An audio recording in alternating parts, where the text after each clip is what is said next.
2014년부터 주보에 성경 읽기 정보표가 계속 나가고 있는데 한 2주간에 걸쳐서 계속되는 내용이 욥기의 내용입니다. 다음 주, 이번 주간까지 욥기 마지막 장으로 끝이 날 텐데요. 저는 여러분들이 다 성경 정보표를 따라서 읽으실 것이다 라고 믿고 있습니다. 그렇지 못하신 분들도 계시겠지만 시간이 되시는 대로 한번 읽어보시기를 권해드리고 욥기를 읽으실 때 좀 도움이 되기를 바라서 한 2주간에 걸쳐서 욥기에 대한 내용을 좀 말씀을 드리려고 합니다. 오늘 특별히 욥기 1장을 통해서 전체적인 내용을 좀 말씀을 드리겠습니다. 욥기의 구조는 1장, 2장은 일반적인 서론으로 시작을 합니다. 그리고 3장에 가면 욥이 자기의 태어남을 탄식하는 내용이 나오게 되고 4장에서 27장까지에는 욥의 친구들이 변론을 하는 내용이 소개되면서 그 내용에 따라서 욥이 대답하는 내용이 함께 소개가 됩니다.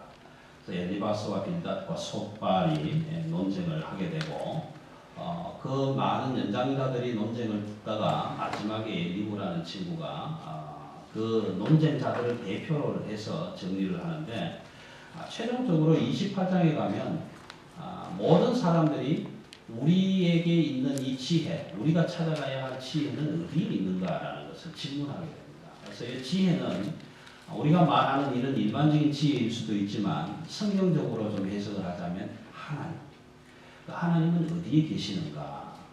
이런 질문을 하게 되고 29장과 41장에서 이제 욥과 엘리후라는 사람과 마지막에 하나님이 종결, 판결을 해주시는 내용으로 마무리가 됩니다. 마무리가 되는데 사실 이 욥기는 좀 어렵습니다. 어려운 내용인데요. 그럼에도 불구하고 읽으시면 참 유익하리라 생각이 듭니다. 모든 성경의 말씀이 유익하겠지만 특별히 욥은 그렇습니다.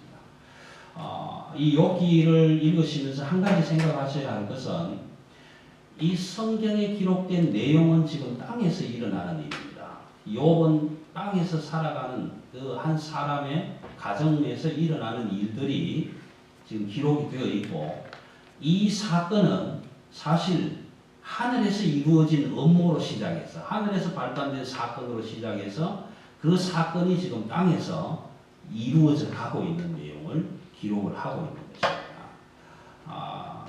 다시 말하면 하늘에서 논쟁하는 결과가 이 땅에 살아가고 있는 욥에게 지금 진행되어 가는 과정을 우리는 성경을 통해서 읽게 되는 것입니다. 그래서 하나님이 선을 이렇게 얘기하죠. 이 땅에 우스 땅에 욥이라는 사람이 있는데 이 사람은 온전하고 순전하고 정직해서 하나님을 사랑하며 악에서 떠난 자들아. 그리고 이 세상에 그런 욥과 같은 사람은 없다. 라는 표현을 한 2번을 더 하고 있습니다. 1장, 2장을 계속하면. 근데 그런 상황 속에서 하나님의 아들과 사탄이 함께 지금 하나님 앞에 서서 질문을 그렇게 하죠. 하나님이 사탄을 향해서 네가 어디를 다녀왔느냐? 땅 이곳저곳을 다녀보았다가 이렇게 왔습니다. 내 종을 유심히 보았느냐? 욥을 유심히 보았느냐? 네, 보았습니다. 세상에 그런 사람 없다. 하나님을 사랑하는 만큼 그런 사람이 없을 것이다.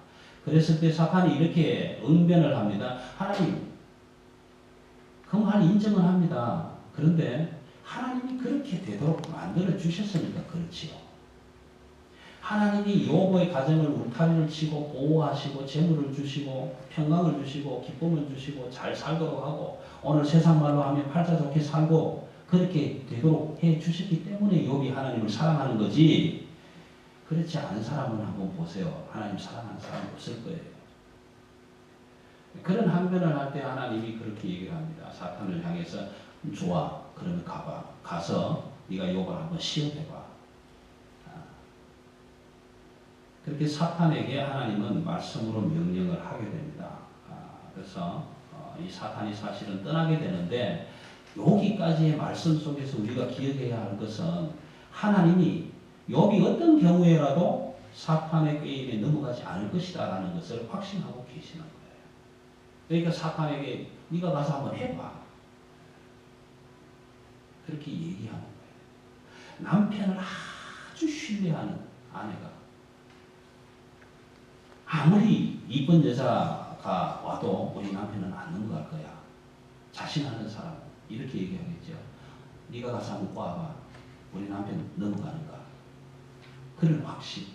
하나님은 욥에게 사탄을 보낼 때에 네가 아무리 가서 욥을 넘겨도 넘어가지 않을 것이다 라는 것을 이미 확신하고 계시기 때문에 사탄을 보내는 거예요. 근데 이 사탄의 목표는 딱 한 가지입니다. 욥이 한 번만 하나님을 욕하게 만들자. 딱 한 번만. 사탄의 목적은 그것이었어요. 그래서 하나님께 허락을 받고 가서 욥에게 이제 시험을 하게 되는 거죠. 근데 그 사탄을 도우는 사람들 중에 몇 사람이 있는데 첫 번째는 욥의 아내입니다. 욥의 아내가 어떻게 사탄의 편을 들느냐 하면 너무 고생하니까 남편이.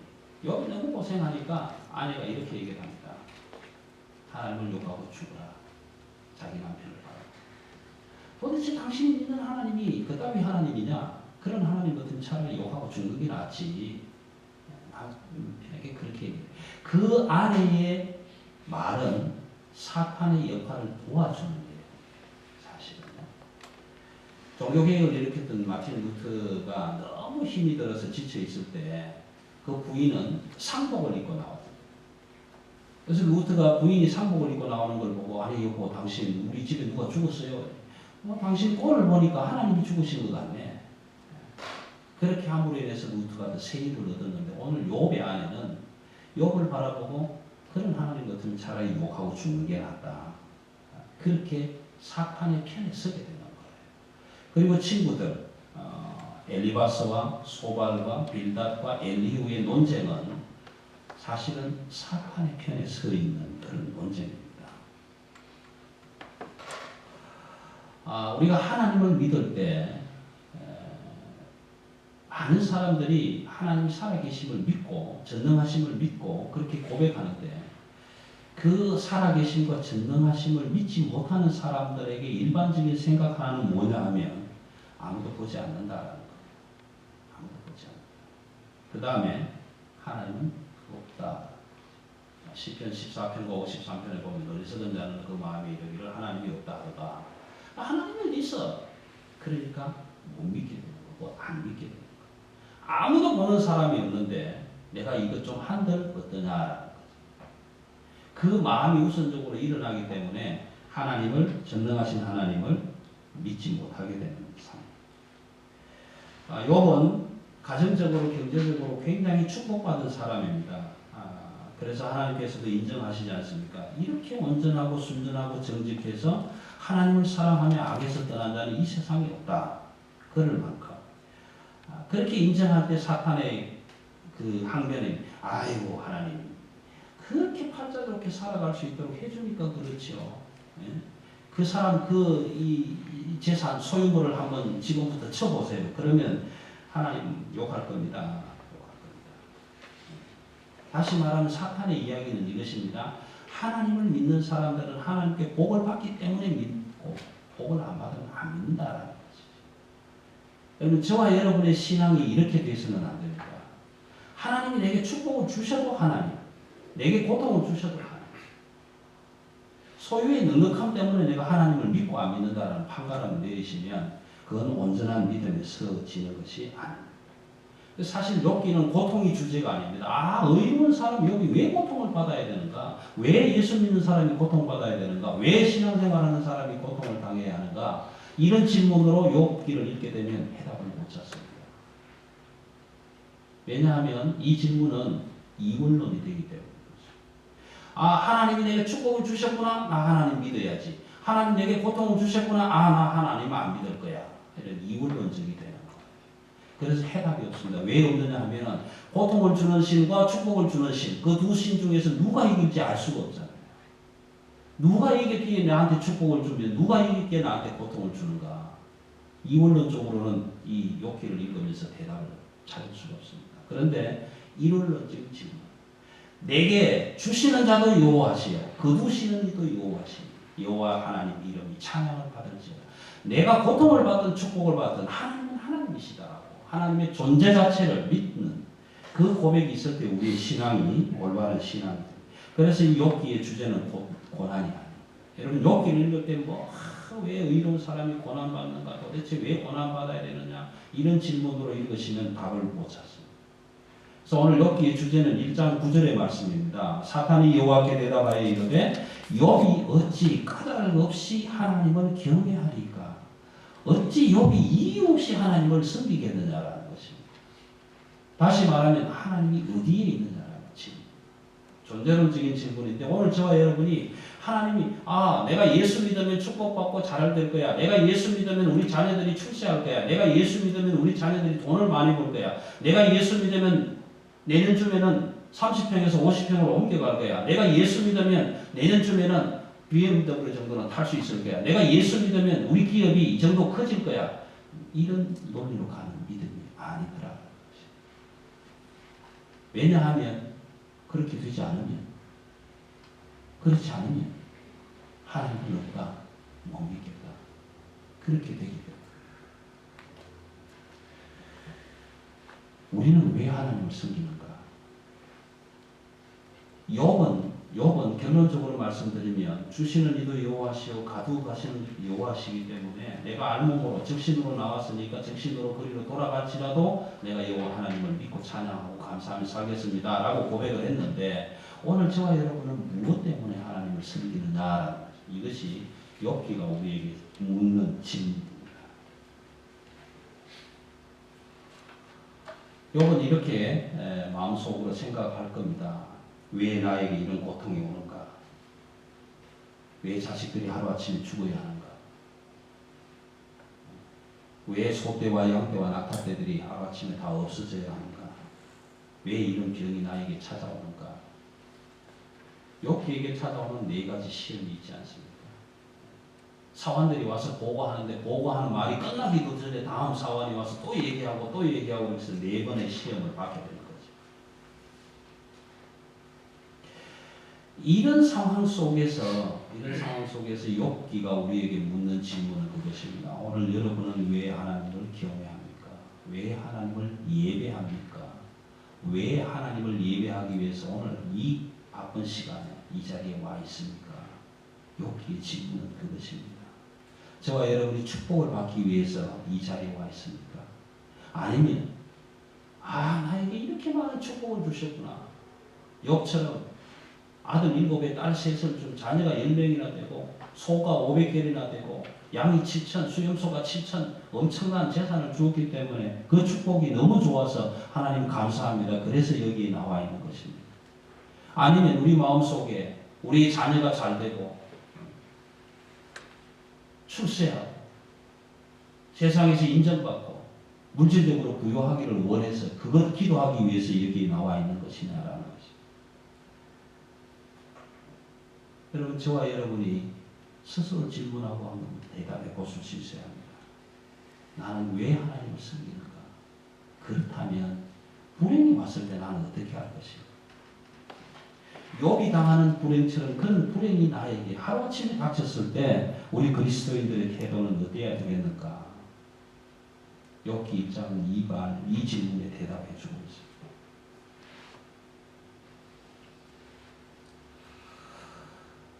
욥기를 통해서 우리가 보고 싶은 것은 이런 것입니다.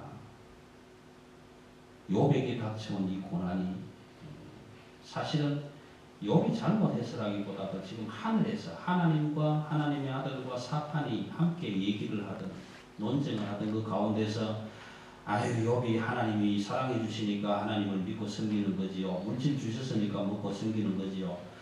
세상에 그거 다 빼들어 보세요. 하나님 욕할 사람이 하나 들이겠습니까? 그 논쟁 때문에 지금 하나님은 욥을 시험하고 테스트하고 그래서 사탄을 보내서 그런 일을 지금 욥에게 이렇게 주시는 거랍니다. 그때 욥은 그런 질문을 했지 않겠습니까? 좀 전에도 말씀드렸지만 왜? 하나님이 인정하는데 순전하고 온전하고 하나님을 사랑하고 정직하고 그래서 악에서 떠났는데 왜 내게 이런 고통을 하나님은 주셔야 하는가? 왜 나에게? 왜 하필이면 나냐? 그렇게 질문을 하고 있을까? 그러면서도 욥은 오늘 1장 21절에서 보면 그렇게 고백하지 않습니까? 겉옷을 찢고 머리털을 밀고.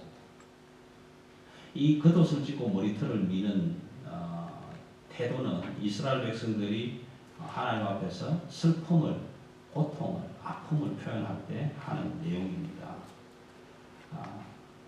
사실 여러분, 슬픔을 당했을 때 슬퍼하는 것은 죄가 되지 않습니다. 눈물을 흘려야 될 때는 눈물을 흘려야 됩니다. 그건 죄가 되지 않습니다.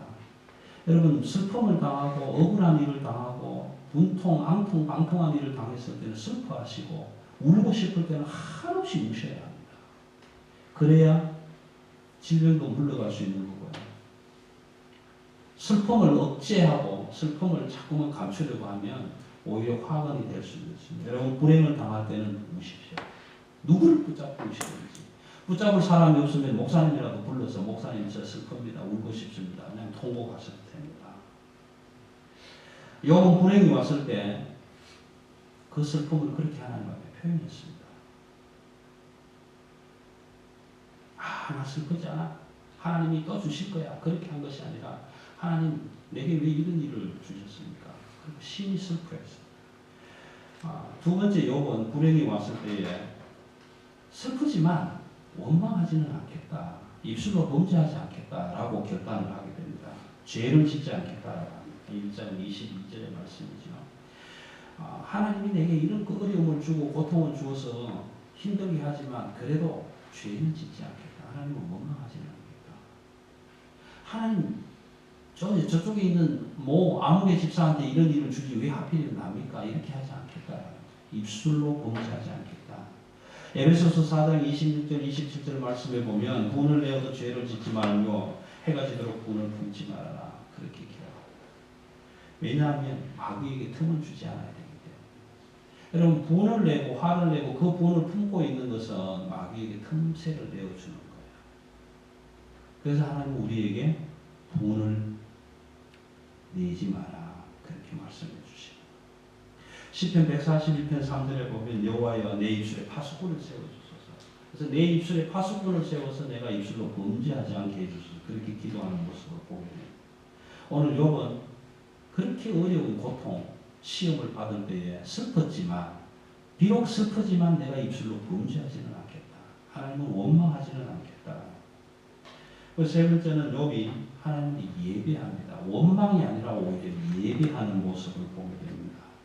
여러분, 2014년 한 해 동안은 여러분의 가정마다에 불행한 일이 없기를 주님의 이름으로 기원하고 싶습니다. 그러나 행여라도 불행한 일이 닥칠 것을 대비하실 수 있어요. 나에게는 올 한 해 동안에 목사님이 선포해 주셨으니까 불행한 일 없을 거야. 이게 아니라 그럴지라도 불행한 일이 닥칠지라도 내가 믿음으로 대비하고 있자, 준비하고 있자라는 것입니다. 없으면 얼마나 더 좋겠습니까? 얼마나 하나님의 큰 은혜겠습니까? 그러나 그럼에도 불구하고 내게 다가오는 불행이 닥쳐올 때에 예비하고 준비할 수 있어야 합니다. 그래서 슬퍼할 때 슬퍼하고 실컷 울고 통곡하고 죄를 짓지 않기로 결단하면서 그럼에도 불구하고 한 걸음 더 나가서 하나님을 예배할 수 있는 자리에 있기를 원합니다. 욥처럼 예배는 엎드리면서 시작하는 것입니다. 예배가 그렇게 크게 대단한 것이 아닙니다. 예배는 전능하신 하나님, 살아계신 하나님, 지금도 우리를 보고 계시는 그 하나님 앞에 내가 온전히 엎드림에서부터 시작되는 것이 예배입니다. 내가 땅에 엎드려서 나의 피조물인 것을 인정하고 하나님 나는 흙에서부터 왔습니다. 그리고 흙으로 돌아갈 것입니다. 나를 지으신 하나님, 당신은 나의 주인입니다. 라고 고백하는 엎드림에서부터 예배는 시작되는 것입니다. 여러분, 교황 측의 교황이 국가를 방문할 때 보면 비행기 트랩에서 내리자마자 하는 일이 땅에 엎드려서 입을 맞추죠. 여러분은 모든 사람들이 다 밟고 지나다니는 그 더러운 땅에 입을 맞추실 수 있을지 모르겠습니다만 그 태도, 땅에 입을 맞추는 일은 하나님 앞에 엎드려 나는 피조물입니다라는 고백의 한 모습입니다. 너는 흙으로부터 왔으니 흙으로 돌아갈지니라. 그렇게 해서 땅에 입술을 되고 나는 하나님의 피조물입니다 라고 사실은 예배하는 장면이지. 우리가 나이가 많아서 하나님이 주신 수를 다하고 죽음으로 돌아갈 때에 유가족들이 마지막 봉분을 쌓기 전에 꼭 하는 과정이 하나 있지 않습니까? 취토라는 거죠. 그래서 유족들이 상주들이 먼저 흙을 떠서 관 위에 뿌리는 이런 일들을 하게 됩니다. 그 취토의 의미가 뭔가? 너는 피조물이다. 흙에서 돌아왔으니 흙에서 왔으니 흙으로 돌아갈지니라 라는 것을 하나님 앞에 인정하고 고백하는 행위입니다. 우리가 이렇게 하나님 앞에 나의 피조물됨을 엎드려서 예배해야 되는데 이것 하지 못하는 이유가 뭐냐라는 거죠. 착각. 우리 모두가 착각하고 살고 있기 때문에 예배가 되지 않고, 어떻게 착각하느냐 하면 내가 주인, 내 힘으로 일하잖아. 일하고 돈 받잖아요. 아침에 일어나는 것 하나님이 이렇게 세워주신 게 아니라 내 힘으로 벌떡 일어났잖아요. 모든 것이 내가 할 수 있다라고, 모든 것이 하나님 없이도 나는 잘 살 수 있다고 착각하기 때문에 하나님은 예배할 수가 없어요. 하나님이 필요해요. 옛날 우리 어른들은 유전이면 사귀라고, 돈만 있으면 귀신도 산다. 그런 세상에 무슨 하나님은 하나님이냐. 돈만 있으면 되지. 1960년대에 이탈리아의 벤베누티하고 복싱을 해서 처음으로, 대한민국 유일하게 처음으로 챔피언을 거머쥐었던 그 복서 김기수라는 사람이 아주 가난한, 그래서 주먹밖에 없었던 그런 사람인데 끈기로 저돌적으로 벤베누티를 이기고 미들급 챔피언이 되었습니다. 그 친구를 일대화하면서 영화를 찍었는데 그 영화 제목이 내 주먹을 사라. 나는 주먹이면 뭐든지 다 할 수 있다. 내 주먹을 믿겠다고. 근데 그렇지가 않잖아요. 요즘 박찬호도 보험을 들지 않습니까? 팔이 언제 빠질지 모르니까. 나를 믿을 건 하나도 없는데 내가 믿고 내가 모든 것을 다 할 수 있다고 착각하고 살기 때문에 우리는 하나님 앞에 땅에 납작 엎드릴 수가 없는 거예요. 전능하신 하나님 앞에서 하나님이 지금 나를 붙잡지 않으시면 나는 건물같이 굴러다니는 존재입니다. 고백을 못하고 착각하게 돼요. 여러분 120년, 130년을 사실 것 같습니까? 살지요. 숨을 계속 쉬면서 삽니다. 근데 그 숨쉬기가 계속될 것 같습니까?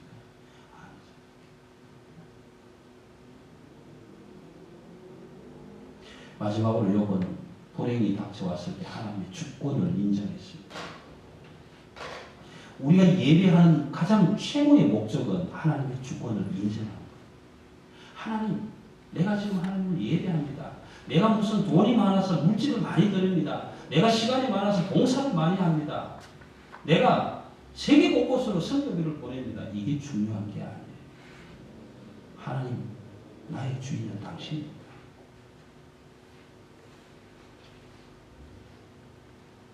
예배의 목적은 하나님의 주권을 인정하고 고백하는 데 있는 것입니다. 이 말은 착각하지 않는 겁니다.